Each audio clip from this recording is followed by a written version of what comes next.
Good evening, guys. Today we are going to start our new chapter. That is our new topic, rigid body dynamics. इस chapter में हम mainly पढ़ेंगे क्या होती है rigid bodies, rigid bodies को कैसे क्लासिफाई किया जाता है, किस तरह से उस पर मोमेंट ऑफ फोर्स लगता है, क्या उसका इनर्शिया रहता है, रोटेशनल डायनेमिक्स देखे जाएंगे, क्या होता है रोटेशनल मोशन, सर्कुलर मोशन से कैसे डिफर करता है। ठीक है, तो आइए चलो इसका श्री गणेश करते हैं, स्टार्ट करते हैं। सबसे पहले रिजिड बॉडी क्या होती है उसकी डेफिनेशन देखते हैं। What do you mean bye rigid body? What is a rigid body? Sometimes a body is irregular in shape. कभी कभी कहीं कहीं की body, for example a stone, एक पत्थर इरेगुलर इन शेप होता है। समझ में आया? ऐसा फिक्स नहीं है कि वो स्फीयर ही रहेगा, ऐसा फिक्स नहीं है वो सर्कुलर ऑब्जेक्ट ही रहेगा, वो कुछ भी हो सकता है। वो एक लेमिना होता है। क्या होता है? लेमिना, लेमिनर बॉडी होती है। अब लेमिना क्या चीज होती है? कोई सी भी इरेगुलर बॉडी। समझ में आया? जिसका शेप आप डिफाइन नहीं कर सकते हो क्या होता है, इरेगुलर लेमिना। समझ में आया? फॉर एग्जाम्पल आपने एक स्टोन को कंसीडर किया, आपने एक स्टोन को कंसीडर किया, ठीक। आपने जैसे ही उसको कंसीडर किया है रिजिड बॉडी, तो उस समय आप ये भी बोल रहे हो कि इसके बीच के जो पार्टिकल का गैप है वो इतना है कि दोनों को आप और फर्दर मूव ऑन नहीं कर सकते, उस पार्टिकल को आप और कंप्रेस नहीं कर सकते हो। यही सबसे बेसिक डेफिनेशन है रिजिड बॉडी की। समझ में आया? यही बेसिक डेफिनेशन होती है रिजिड बॉडी की। रिजिड बॉडी की सबसे बेसिक डेफिनेशन क्या है? एक सब्सटेंस या फिर एक ऑब्जेक्ट में पार्टिकल्स इतने पास हो कि उनको और फर्दर पास नहीं लाया जा सके। Is it clear to all? Yes और no? Okay, so after this definition we will define center of mass and center of gravity. Center of mass क्या होता है? किसी को मालूम? जल्दी बताओ। मास का मतलब किसी भी चीज का अंदर का कंटेंट। मास मतलब किसी भी चीज का कंटेंट, उसमें अंदर आइटम क्या क्या है। समझ में आया? एक स्टोन का मास क्या होगा? अलॉय है। बेसिकली स्टोन क्या होता है? अलॉय। तो उसके अंदर का सेंटर ऑफ मास आप कैसे मेजर करोगे? बहुत सारे तरीके होते हैं। इसमें सबसे बेसिक तरीका होता है धागे में उस पत्थर को बांधो और उसको लटकाओ। जब वो इक्विलिब्रियम पे आ जाए, ना इधर धुज रहा है ना इधर डोल रहा है, समझ में आया? जब बीचम बीच रहो तो वही उसका सेंटर ऑफ मास है। समझ में आया? सेंटर ऑफ मास मेजर करने के बहुत सारे तरीके होते हैं। फॉर एग्जाम्पल आप कंसिडर कर रहे हो यहाँ पे COM, सेंटर ऑफ मास। समझ में आया? सेंटर ऑफ मास वो पॉइंट है जहां पे इस पूरी बॉडी का मास कॉन्सेंट्रेटेड होता है। सेंटर ऑफ मास वो पॉइंट है जहां पर इस पूरी बॉडी का मास कॉन्सेंट्रेटेड होता है।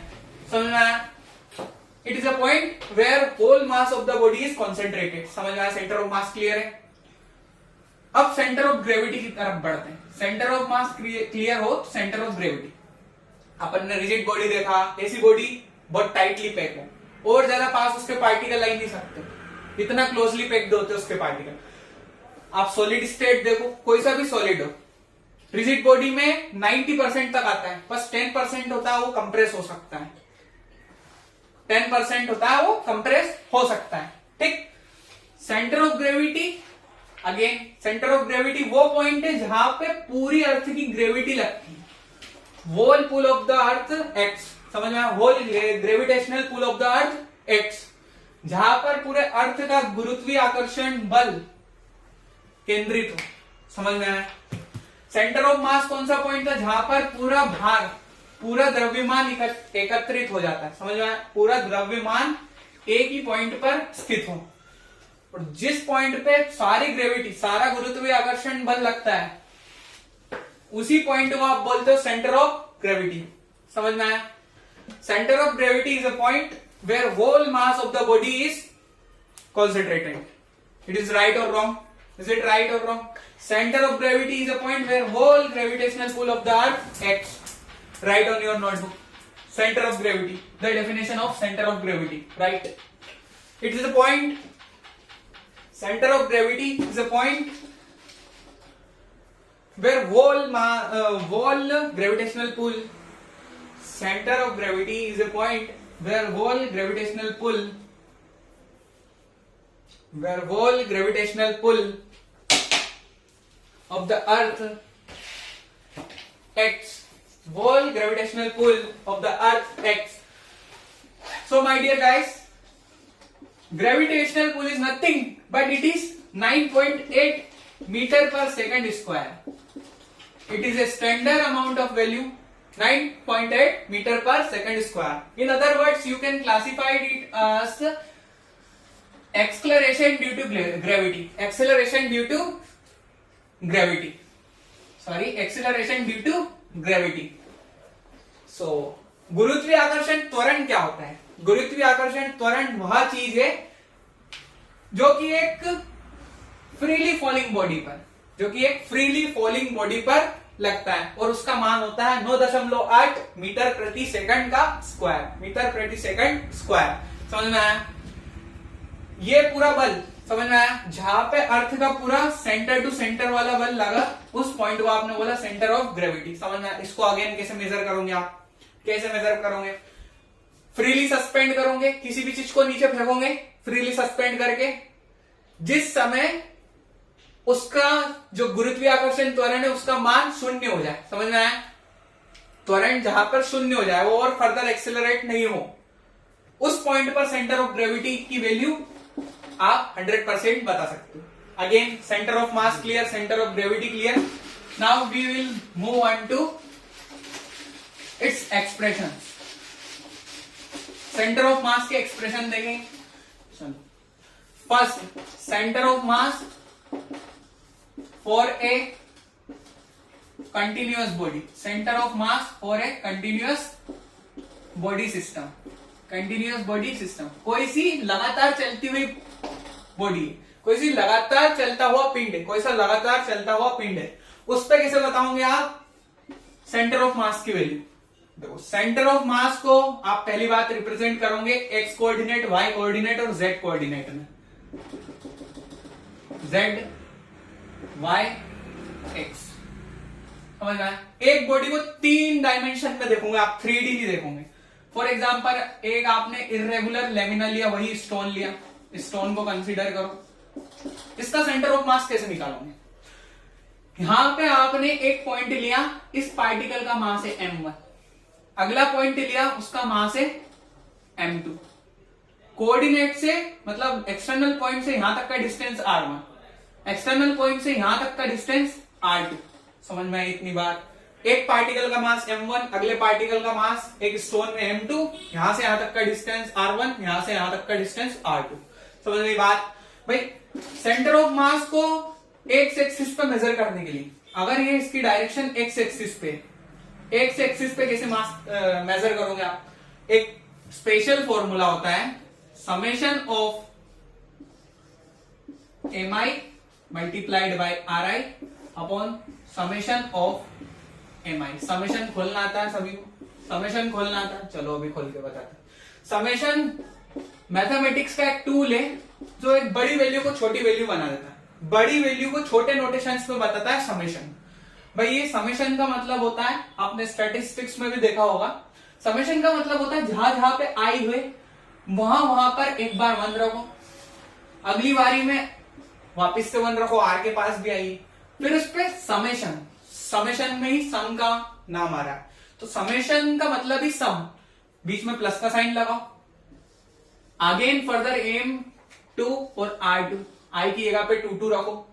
नेक्स्ट नीचे वाले डिनोमिनेटर पे जाएंगे, एम आई, एक बार m की जगह पे 1 रखो, फिर प्लस करो, m की जगह पे 2 रखो. समझ में आया कैसे एक्सप्रेशन बनता है? Note it down please. Centre of मास की वैल्यू एक कंटिन्यूअस बॉडी के लिए सेंटर ऑफ मास की वैल्यू होती है m1 r1 plus m2 r2 upon m1 plus m2. क्या मैथ से कनेक्ट हो रहा है? मैथमेटिक्स से कनेक्ट कर पा रहे हो? मैथमेटिक्स से कनेक्ट कर पा रहे हो? यह है section formula. Section formula from mathematics 10th class में पढ़ के आ रहे हो. Section formula from mathematics 10th class में पढ़ा है आपने. 2 कोऑर्डिनेट के बीच का 2 पॉइंट दे रखे, उसमें कैसे मेजर करोगे आप? आपको स्लोप दे रखे, पॉइंट दे रखे, कैसे मेजर करते हो आप? Centre of mass for a continuous body का फॉर्मूला ये है,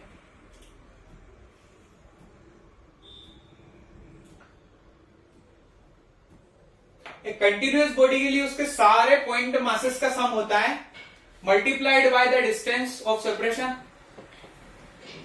okay, and divided by total mass. Okay. This m1 plus m1 plus m2 plus m3 up to so on up to mn.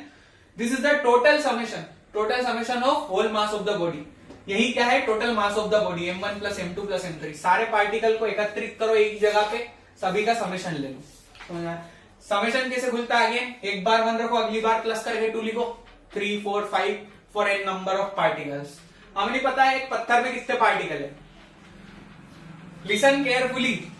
हमें नहीं पता है पत्थर में कितने पार्टिकल है, हम तो n तक प्लस कर देंगे. समझ में आया? पत्थर क्या है? एक रिजिड बॉडी. पत्थर क्या है? Rigid body. फील आया? Is it clear? पत्थर एक रिजिड बॉडी है. पत्थर लाके बताइए. Next day will give you the example with stone. Next heading centre of mass for a variable mass system.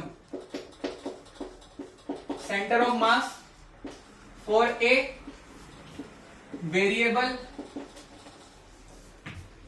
Mass system. This is not system of Elvis Yadav. This is system of physics.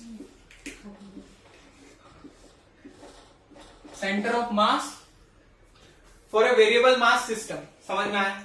भाई variable मास क्या है? अभी तक आपने देखा है कि stone में कंटिन्यूटी बता रहे हो. m1 यहाँ पे तो m2 इसके बाद में होगा, फिर m3 इसके बाद में होगा. आपने कंटिन्यूअस मास डिस्ट्रीब्यूशन देख लिया. और आप देखोगे वेरिएबल मास डिस्ट्रीब्यूशन कैसे वेरी करेगा मास.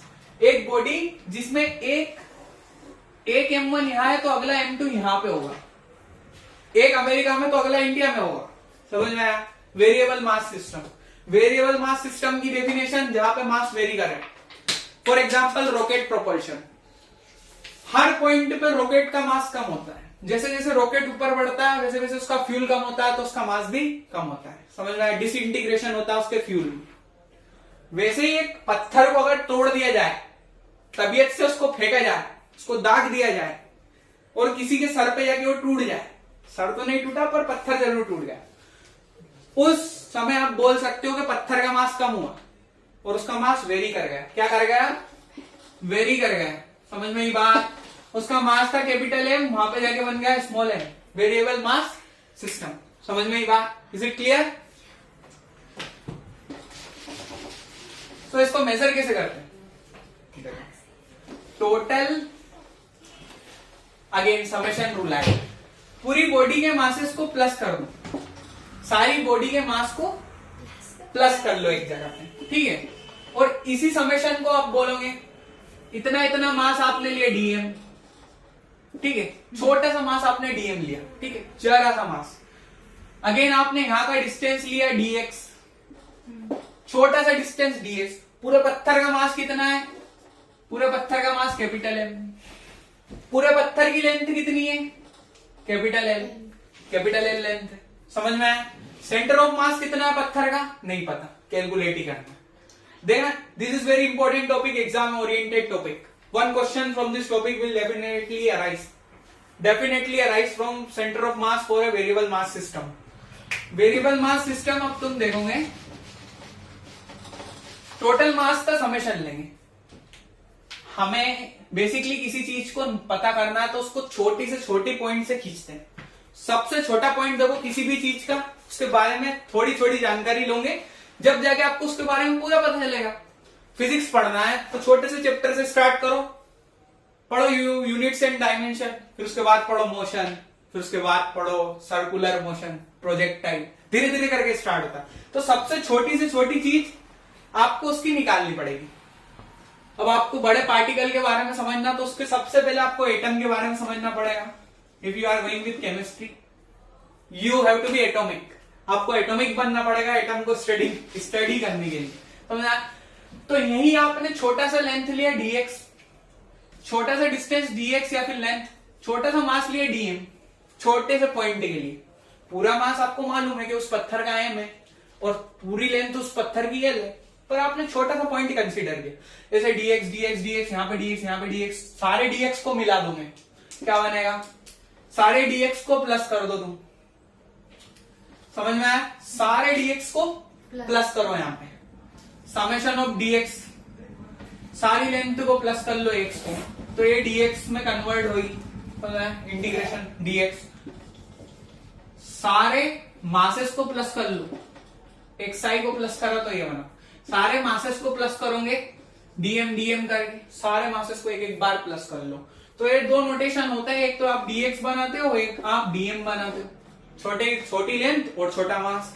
धीरे धीरे करके एक एक को प्लस करोगे तो total mass of the body निकल जाएगा। सेंटर ऑफ मास फिर वहां से डिवाइड करके निकालोगे।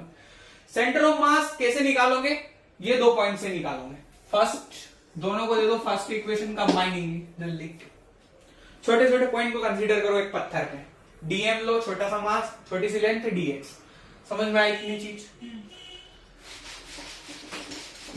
एक लीनियर मास डेंसिटी की चीज होती है LMD, लीनियर मास डेंसिटी। इतनी लेंथ में कितना मास है, इतनी सी लेंथ में कितना मास है। तुम्हारे इतने से हाथ में कितने किलो का हाथ है? 2.5 किलो का हाथ है क्या सनी पाजी वाला? 2.5 किलो तो नहीं हो सकता क्योंकि वो सनी पाजी गई है। तो linear mass density, linear mass density क्या होती? इतनी लेंथ में कितना मास, जरा से एरिया में, जरा सी लेंथ में कितना मास कॉन्सेंट्रेटेड है, उसको लीनियर मास डेंसिटी बोलेंगे। समझ में आया भाई? LMD की डेफिनेशन ही होती है linear mass density. Linear mass density की आप बेसिक वर्ड्स में डेफिनेशन दे सकते हो। इसको आप रिप्रेजेंट करते हो लीनियर मास डेंसिटी को मास पर यूनिट लेंथ, मास पर यूनिट लेंथ। छोटी सी लेंथ में कितना मास है भाई? अगर पूरे पत्थर का मास m/l है, पूरी डेंसिटी m/l है, कैपिटल M/l, तो छोटे से एरिया के लिए, छोटे से पार्ट के लिए कितना होगा? dm/dx, dm/dx। दोनों क्या मैं इक्वल बता सकता हूं? बड़ा एरिया का इतना है, छोटे एरिया का भी इतना ही कंसीडर कर सकते हो। समझ में आया? इस dx को आप ऊपर ले जाओ, इस dx को आप ऊपर ले जाओ, डिवाइड में इधर जाके multiply, m/l dx equals to dm। dm की वैल्यू आ गई आपके पास m/l dx। Give it as second equation. Second equation तो जल्दी,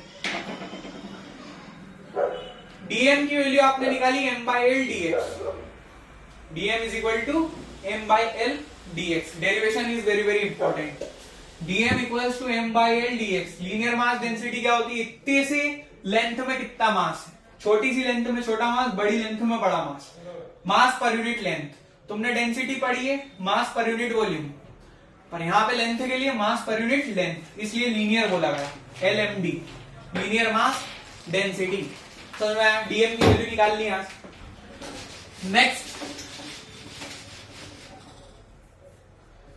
देखो, आपको इस पॉइंट पे इसका सेंटर का मास निकालना, बीच का मास क्या है? XCM इक्वल्स टू, इसका फॉर्मूला देखना, फॉर्मूला कैसे फॉर्मेशन करते हैं। Summation of mi, summation of mi, समझ आया? Multiply times the distance, total distance को मल्टीप्लाई करो और नीचे total mass of the body लगाओ। समझ में आया? बेसिक फॉर्मुलेशन है। XCM equals to XDM by m। भाई टोटल मास निकालने के लिए क्या करते हैं?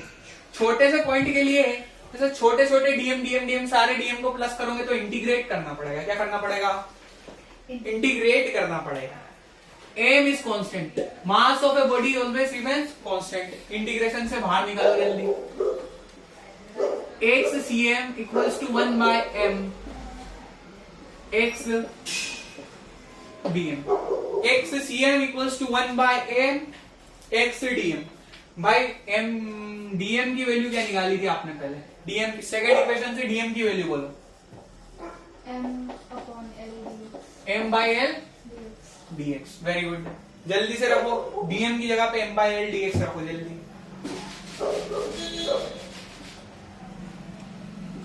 XCM equals to 1/m x multiplied by m/l dx। समझ में आया? भाई m/l, मास और लेंथ क्या होते हैं? Again constant. बाहर निकालो जल्दी, मास और लेंथ को बाहर निकालो। XCM equals to 1/m multiplied by m/l integration of x dx। भाई x dx का इंटीग्रेशन बताओ जल्दी। x dx का इंटीग्रेशन एनीबडी? एक्स डीएक्स का integration, yes Krish, X DX इतने पार्ट का इंटीग्रेशन, एम से एम मर गया, 1/L एक्स डीएक्स का इंटीग्रेशन बताओ जल्दी, एक्स को डीएक्स के रेस्पेक्ट में कंसीडर करना है, इंटीग्रेट करना, 1 पावर क्या होती है, एक्स की पावर एन का इंटीग्रेशन, एक्स की पावर एन का इंटीग्रेशन, एक्स की पावर एन को इंटीग्रेट करना है डीएक्स के रेस्पेक्ट में, एक्स की power N plus 1 upon N plus 1, 1 plus 1 upon 1 plus 1, 1 plus 1 upon 1 plus 1, समझ में इतनी बात? जल्दी इसको इंटीग्रेट करो।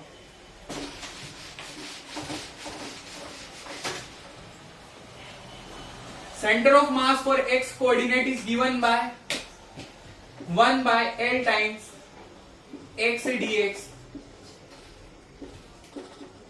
Center of mass for the x coordinate is given by x square by 2.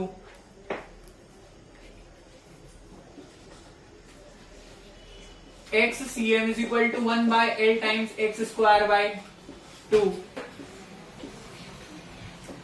इतना एक्सप्रेशन आपने बनाया, इतना एक्सप्रेशन बना, ये एक कंटिन्यूअस, एक वेरिएबल मास सिस्टम के लिए ये एक्सप्रेशन होता है सेंटर ऑफ मास का। यहाँ पे एक्स क्या है? Position coordinate. देखो एक case, centre of mass for a long rod, centre of mass for a long rod, एक लंबी आयरन रॉड का सेंटर ऑफ मास कैसे निकालोगे? चलो तुमसे पूछते हैं, तुम्हारे पास मानो एक दंड है, क्या है? लकड़ी है, उस लकड़ी का सेंटर ऑफ मास निकालना, कैसे निकालोगे? कैसे निकालोगे? एक आयरन रोड है, उसका सेंटर ऑफ मास क्या रहेगा? टोटल लेंथ एल है, तो सेंटर ऑफ मास किस जगह पे रहेगा? मिडल पे, L/2, मिडल लेंथ का हाफ, टोटल लेंथ एल है तो उसका सेंटर ऑफ मास L/2 निकाल लेते, इसी फॉर्मूले से निकाल लेते। Centre of mass for a long road, very very important, very very important topic.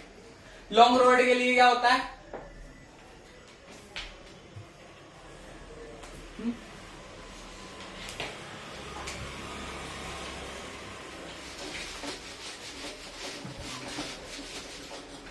एक लॉन्ग रोड आपने कंसीडर किया है, टोटल लेंथ इस रोड की L है, टोटल इसकी लेंथ L है, total length of this road is L। भाई ये पॉइंट है, यहाँ पे इसका मास हाफ होता है, लेंथ L हाफ होती है, इतनी लेंथ L/2 और इतनी लेंथ भी L/2, L/2 plus L/2 is basically capital L। Okay, centre of mass for a long road,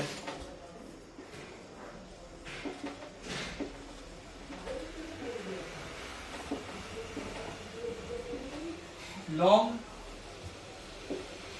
metallic rod, for a long metallic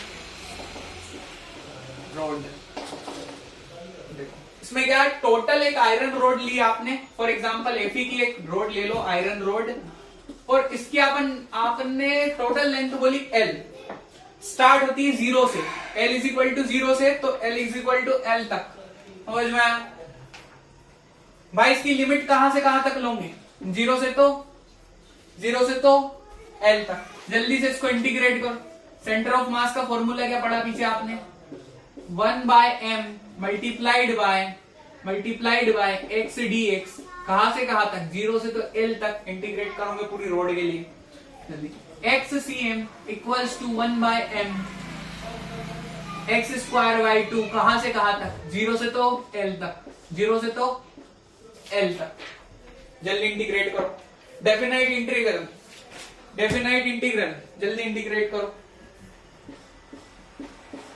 1/m, एक बार L रखो, L स्क्वायर बाई 2, अगली बार रखो -0 स्क्वायर बाई 2, भाई 0 वाला part is basically 0,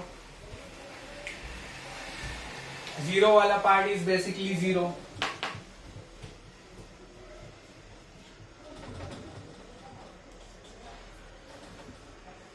1/L times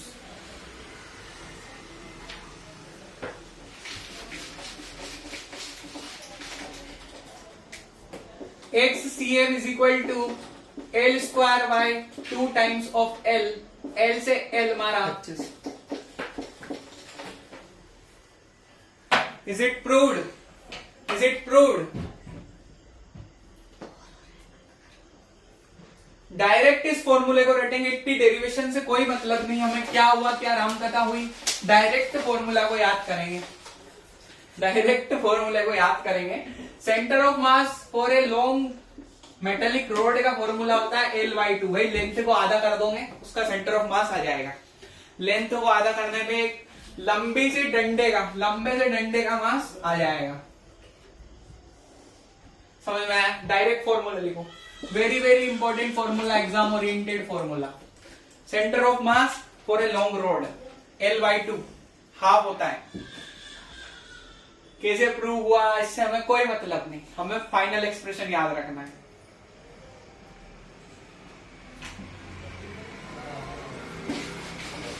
heading डालो torque, moment of force.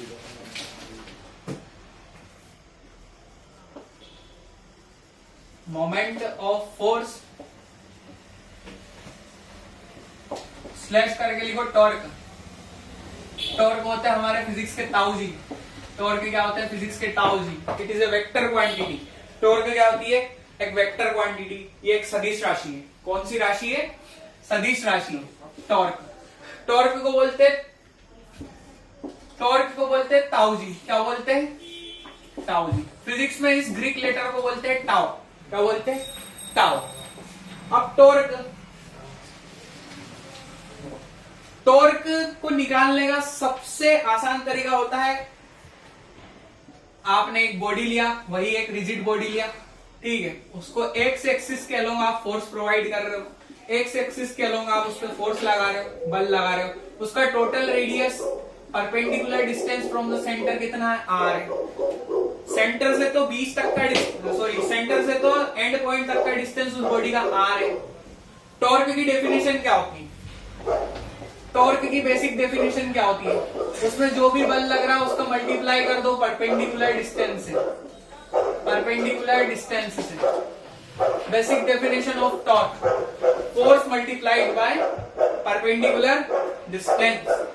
Force multiplied by perpendicular distance. लिखो जल्दी। Torque कितनी दूरी से कितना बल लगा रहे हो एक ऑब्जेक्ट पे होता है टॉर्क, ताऊ जी। ताऊ जी को कैसे बताते हो? टॉर्क एक वेक्टर क्वांटिटी, फोर्स का साइन ए, रेडियस का साइन आर, फोर्स का साइन ए, रेडियस का साइन आर, क्रॉस प्रोडक्ट। क्या होता है? Cross product.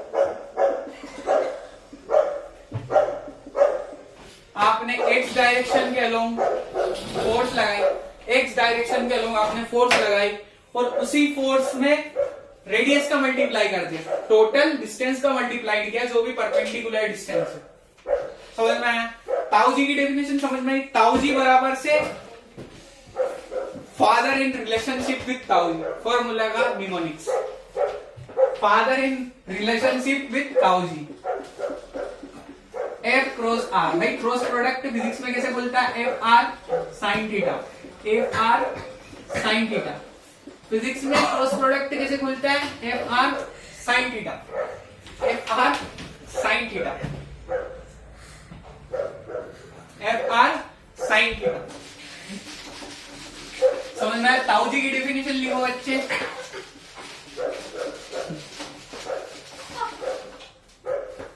देखो फर्स्ट फॉर्मूला देखा आपने, टॉर्क का बेसिक सा फॉर्मूला होता है एफ क्रॉस आर। टॉर्क का बेसिक सा फॉर्मूला होता है एफ क्रॉस आर। इसको और फर्दरली आप ओपन करोगे क्रॉस प्रोडक्ट को, F multiplied by R into sine of the angle between them, into sine of the angle between distance and force. समझ में आया? टॉर्क का फॉर्मूला। भाई टॉर्क का डायमेंशन M1 L2 T-2।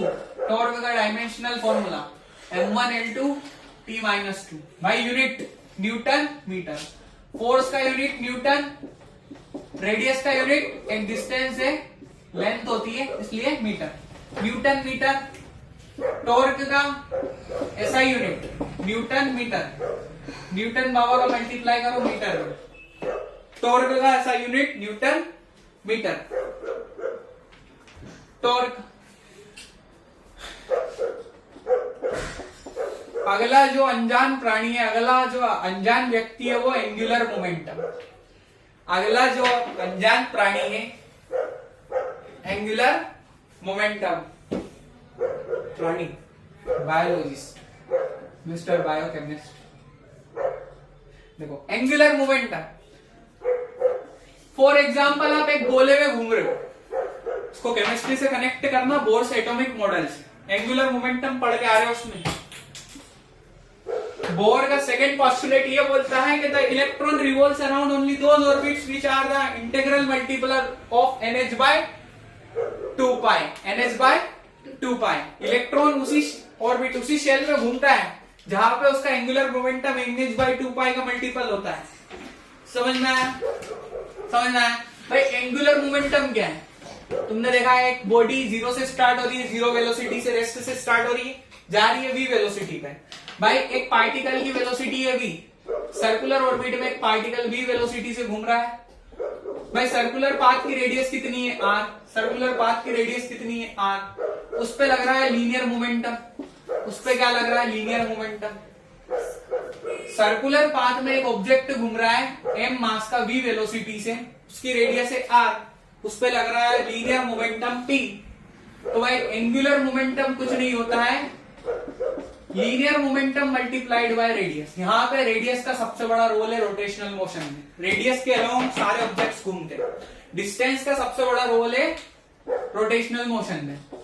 भाई रोटेशनल मोशन में आप एल की डेफिनेशन देते हो P R sine theta, P R sine theta, P R sine theta, प्यार, पी आर साइन थीटा, प्यार साइन थीटा। याद रखने का तरीका प्यार साइन थीटा, पंजाबी एक्सेंट में बोलोगे थोड़ा सा, प्यार sine theta, P R sine theta. समझ में आया? यहां से थीटा की वैल्यू कैसे निकालोगे? सभी को इस साइड पे ट्रांसफर करो और थीटा के अलोंग वैल्यू निकालो। ठीक है। एंगुलर मोमेंटम का और फॉर्मूला क्या होता है भाई? P इक्वल्स टू एम होता है। PM विजय भवा, PM की हमेशा विजय हो। तो भाई लीनियर मोमेंटम का फॉर्मूला होता है mv, P का फॉर्मूला होता है mv, मास इनटू वेलोसिटी। एक पार्टिकल v वेलोसिटी जा रहा है, m मास का पार्टिकल v वेलोसिटी जा रहा है, उसका मोमेंटम बोलो जल्दी, P। मोमेंटम बोलो P। भाई L का फॉर्मूला क्या होता है? mv मल्टीप्लाइड बाय r, क्योंकि यहाँ पे डिस्टेंस का सबसे बड़ा रोल है। एंगुलर मोमेंटम में डिस्टेंस का सबसे बड़ा रोल है। L की वैल्यू क्या आएगी भाई? सुनहरे अक्षर में लिखो mvr।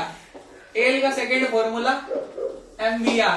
First equation, second equation जल्दी से मार्क करो। एंगुलर मोमेंटम क्या होता है?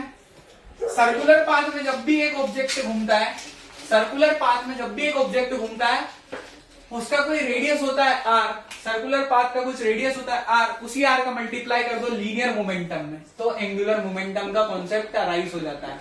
Linear momentum multiplied by the radius is equal to angular momentum. बात करते हैं डायमेंशंस की। क्या इसका डायमेंशनल फॉर्मूला है? देखो, मास मल्टीप्लाइड बाय वेलोसिटी किसका फॉर्मूला है? लीनियर मोमेंटम का।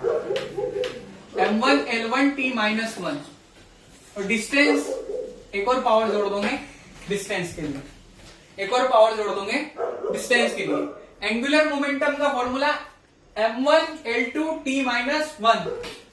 एंगुलर मोमेंटम का dimensional formula m1 l2 t minus 1। याद रखेंगे, एमसीक्यू ओरिएंटेड। एमसीक्यू में आपसे पूछा जा सकता है कि भैया जल्दी से बताओ एंगुलर मोमेंटम का डीएम फॉर्मूला, डायमेंशनल फॉर्मूला। तो पेपर में ऐसा मत लिख के आना कि डीएम कर देंगे अगले दिन, ठीक है? m1 l2 t minus 1। चलो, एंगुलर मोमेंटम का ऐसा यूनिट ऑफ एंगुलर मोमेंटम क्या होता है? एक एंगल पे मूवमेंट हो रहा है, एक एंगल पे मूवमेंट हो रहा है तो एंगुलर मोमेंटम आ गया, बेसिक सा, ठीक है? एंगुलर मोमेंटम का ऐसा unit of angular momentum is kg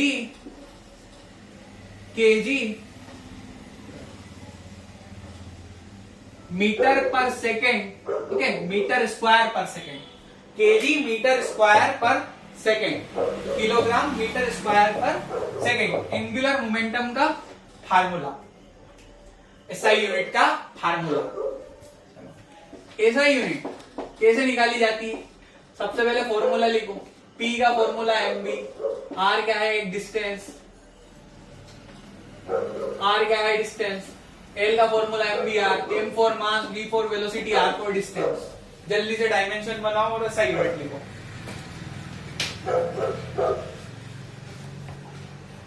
angular momentum बहुत इंपॉर्टेंट चीज, angular momentum from second law of, लिखो जल्दी, from second law of Newton. Newton बाबा के दूसरे नियम से हमें पता है कि जो एक छोटे से पिंड पर जो बल लगता है वो समानुपाती होता है उसके मोमेंटम के चेंज के। छोटे से पिंड पर जो भी संवेग लगता है वो समानुपाती होता है उसके बल के। समझ में आया? Rate of change of linear momentum is defined as the force acting on that body. Rate of change of linear momentum is defined as the force acting on that body. भाई फोर्स का analogue क्या है यहाँ पे? Tau जी, torque. भाई T का analogue क्या है? Rotational analogue L. टाउ जी equals is directly proportional to DL by DT. Tau जी के को रखो 1, टाउ की वैल्यू आएगी डीएल बाय dt, टाउ की वैल्यू आएगी dl बाय dt। जल्दी से छाप, टाउ की वैल्यू आएगी dl by dt। Tau is equal to dl by dt, tau is equal to dl by dt। Important formula, tau is equal to dl by dt, tau is equal to dl by dt।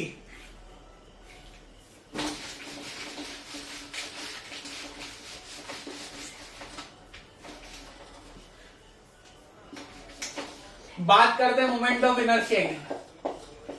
What do you mean by moment of inertia?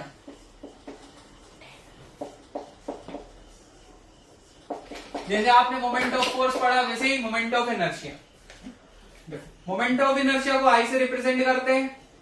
ये एक scalar quantity होती है, इसका formula होता है mass multiplied by radius का square, distance का square. I is equal to M R square.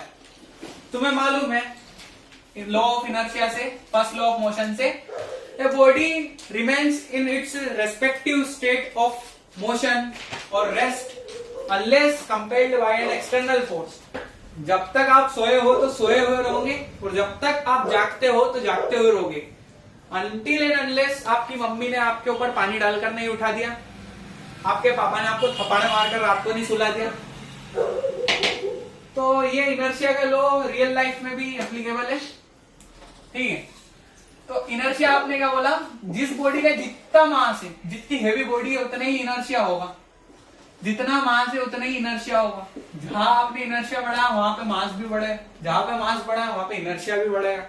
समझ में? समानुपाती होता है द्रव्यमान के, जड़त्व समानुपाती होता है द्रव्यमान के। Inertia is directly proportional to mass. भाई मोमेंट ऑफ इनर्शिया बोल रहे हो, एक पत्थर है उस पे एक मोमेंट ऑफ इनर्शिया लग रहा है, आई करेगी, समझ आया? मोमेंट ऑफ इनर्शिया, पत्थर का मास m, उसका डिस्टेंस सेंटर से तो एंड पॉइंट तक का r। भाई जल्दी बताओ मोमेंट ऑफ इनर्शिया कितना? मोमेंट ऑफ इनर्शिया कितना? मोमेंट ऑफ इनर्शिया कितना? I equals to M R square. Simple सा फॉर्मूला। मोमेंट ऑफ इनर्शिया की SI unit of moment of inertia तुमने क्या पढ़ा? Inertia is directly proportional to mass. Inertia is directly proportional to mass. भाई moment of inertia क्या? Radius का बहुत बड़ा रोल है यहाँ पर। रेडियस का सबसे बड़ा रोल है, रेडियस का मल्टीप्लाई हो जाता है, रेडियस के स्क्वायर का मल्टीप्लाई कर देते हैं। SI यूनिट कैसे निकलेगी? भाई मास के लिए केजी लो, डिस्टेंस का स्क्वायर यानी लेंथ का square, kilogram metre square, kilogram metre square इसका SI यूनिट है। इसका dimensional formula m1 L2, m1 L2 T0, m1 L2 T0, m1 L2 T0. Moment of inertia is directly proportional to the mass of a body and also directly proportional to the square of the radius of a object or a body. Moment of inertia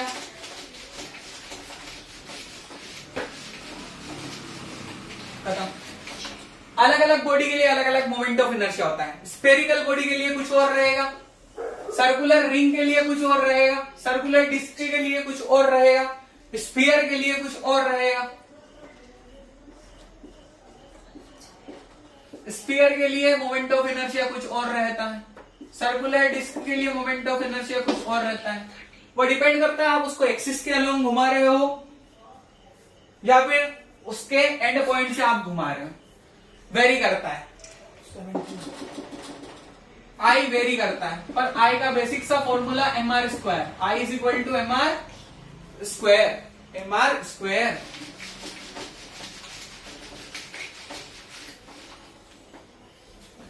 conservation of angular momentum, conservation of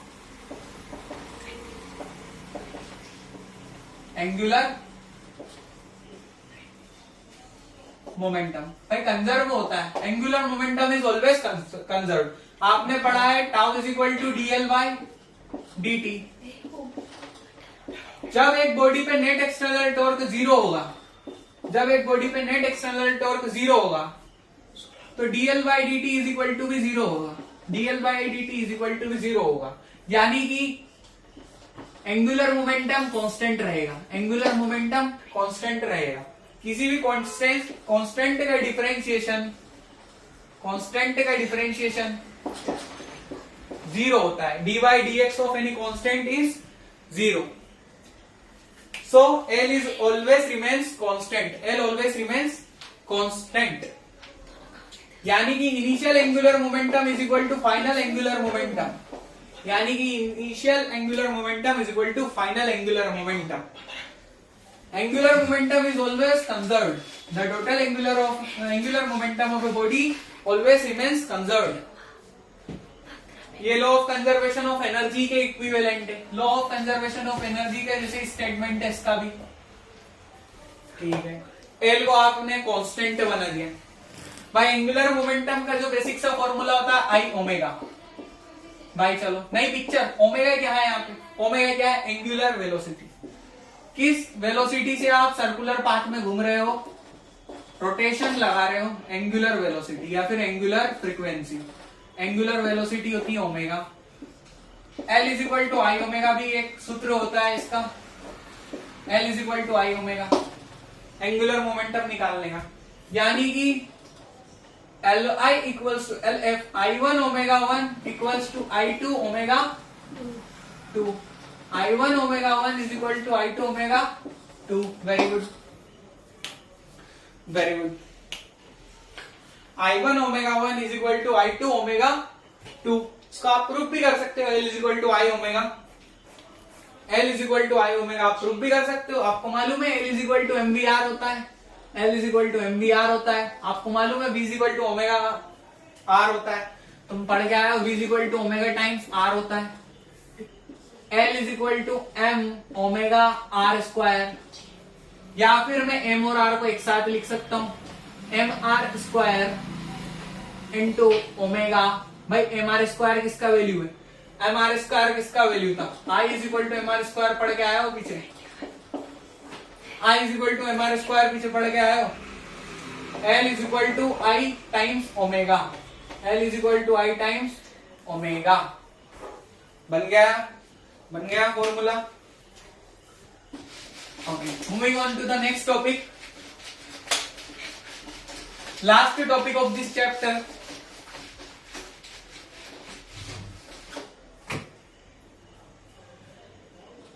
rotational equilibrium, equilibrium of constant forces, concurrent forces, rotational equilibrium. अब rotational equilibrium क्या होता है, जब एक body पे net external torque zero हो, किसी object का नेट एक्सटर्नल टॉर्क जीरो हो, तो भाई वो रोटेशनल इक्विलिब्रियम में, रोटेशनल इक्विलिब्रियम में किसी बॉडी का नेट एक्सटर्नल टॉर्क जीरो हो तो वो रोटेशनल इक्विलिब्रियम में, यानी कि वो ट्रांसलेटरी इक्विलिब्रियम में नहीं है, लीनियर इक्विलिब्रियम में नहीं है। यानी कि वो ट्रांसलेटरी इक्विलिब्रियम में नहीं है। यदि वो रोटेशनल इक्विलिब्रियम में है तो ट्रांसलेटरी इक्विलिब्रियम में नहीं है। Very good. चलो ये तो हो गई रोटेशनल इक्विलिब्रियम की बात। लीनियर इक्विलिब्रियम क्या होता है, ट्रांसलेटरी इक्विलिब्रियम क्या होता है? यदि किसी बॉडी पे नेट एक्सटर्नल फोर्स, आपको बता दिया जाए कि किसी लीनियर बॉडी पे फोर्स लगता है, तो वही रोटेशनल बॉडी पे टॉर्क लगता है। ट्रांसलेटरी इक्विलिब्रियम, यदि किसी बॉडी की नेट एक्सटर्नल फोर्स 0 है, यदि किसी बॉडी की नेट एक्सटर्नल फोर्स 0 है, तो ट्रांसलेशन इक्विलिब्रियम में, कौन सी स्टेट में? ट्रांसलेशन स्टेट में। और यानी कि यदि ये ट्रांसलेटरी इक्विलिब्रियम में, तो ये रोटेशनल इक्विलिब्रियम में कतई नहीं होगा। रोटेशनल इक्विलिब्रियम में कतई नहीं होगा। यदि ट्रांसलेशन में है तो रोटेशनल में कतई नहीं होगा। समझ में आया?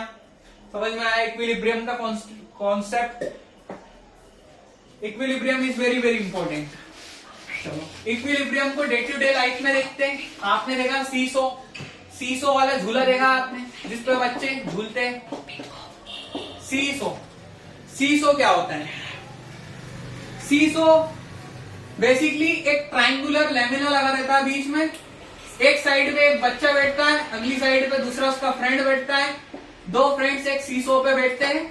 कभी एक बच्चे का मास ज्यादा हो जाता है, कभी दूसरे वाले बच्चे का मास ज्यादा हो जाता है। तो वो ऐसे ऐसे करके टिल्ट होता है बार बार। Seesaw is tilting again and again. ठीक है, सीसो आपने स्कूलों में देखा होगा। सीसो आपने स्कूलों में देखा होगा। एक बच्चा इधर बैठा है, अगला बच्चा इधर बैठा है, दोनों उस सीसो पे टिल्ट करते हैं। ठीक है, यानी कि उनका सेंटर ऑफ मास मूव करता है। सेंटर ऑफ मास सीसो का ही है L/2 पे। पर इनका बच्चों का मास वेरी करता है। ठीक है, एक बच्चा ज्यादा फोर्स लगा देता है, एक बच्चा कम फोर्स लगाता है, तो ऊपर नीचे अप एंड डाउन होता जाता है। अप एंड डाउन होता जाता है। समझ में आया?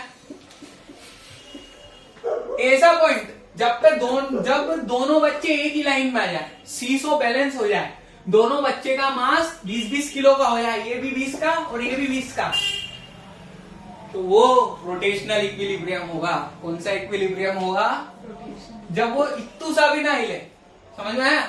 जब सीसो जरा सा भी ना हिले तो होगा रोटेशनल इक्विलिब्रियम का केस। रोटेशनल इक्विलिब्रियम का केस। ये तो बात हो गई थ्योरेटिकली। आपको न्यूमेरिकली भी कॉन्सेप्ट बताया गया अभी से। रोटेशनल इक्विलिब्रियम मतलब net external torque on that body remains 0। अगर टॉर्क 0 है किसी बॉडी पे तो वो रोटेशनल इक्विलिब्रियम में, यानी कि उसमें जितना भी टॉर्क लग रहा है τ1 प्लस τ2 प्लस τ3 सारा 0 है। जितना टॉर्क लग रहा है सभी एक दूसरे को कैंसिल कर रहा है। इसको न्यूटन के लॉ से भी आप समझ सकते हो। यदि आप सीसो पे बैठे हो और आपका फ्रेंड आपसे बैलेंस कर रहा है, सेम वेट है आपके फ्रेंड का भी, आप 20 किलो के, आपका फ्रेंड भी 20 किलो का है, आप बैलेंस कर दिए, आपका टॉर्क 0 हो गया, आप आ गए रोटेशनल डायनेमिक्स में। रोटेशनल डायनेमिक्स में आपका टॉर्क 0 हो गया, टॉर्क हो गया 0। रोटेशनल इक्विलिब्रियम की कंडीशन बन जाती है सीसो पे। समझ में आई बात? समझ में आई? Okay, then bye, we will meet in the next lecture.